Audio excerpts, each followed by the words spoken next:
Iran ஜனாதிபதி இப்ராஹிம் ரைசியின் மறைவு. ரைசியின் மரணம் எதிர்பாராத விபத்தா இல்ல திட்டமிட்ட சதியா? முழுமையாக பார்க்கலாம் வாருங்கள். இன்றைய உலக அரசியலின் அதிர்ச்சி இப்ராஹிம் ரைசியின் மறைவு. ஈரான் ஜனாதிபதி இப்ராஹிம் ரைசி பயணித்த ஹெலிகாப்டர் விபத்துக்குள்ளானதாக நேற்று செய்திகள் வெளியாகியிருந்தது. இது சர்வதேசத்தையே அதிர்ச்சிக்குள்ளாக்கியிருந்தது. இப்ராஹிம் ரைசிக்கு என்ன நடந்தது என்ற பதற்றம் வேறு.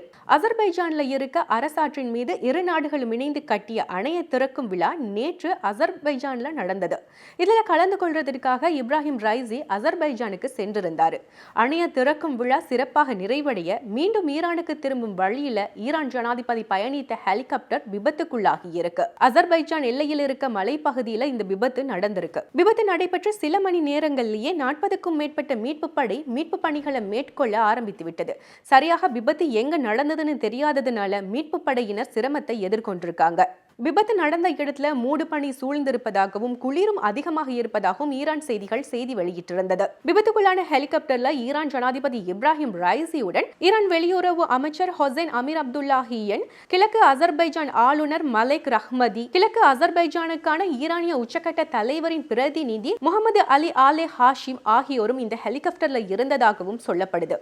இந்த செய்திகளால் ஈரான் ஜனாதிபதி இப்ராஹிம் ரைசிக்கு என்ன நடந்ததுங்கிற குழப்பம் நிலவி வந்த நிலையில சுமார் 12 மணித்தியாலங்களுக்கு பிறகு ஈரான் ஜனாதிபதி இப்ராஹிம் ரைசி மரணித்து விட்டதாக தெரிவிக்கப்பட்டது. ஈரான் ஜனாதிபதி இப்ராஹிம் ரைசி மரணித்து விட்டதாக ஈரான் அரசு உறுதிப்படுத்தியதாகவும் சில ஊடகங்கள் செய்தி வெளியிட்டிருந்தது.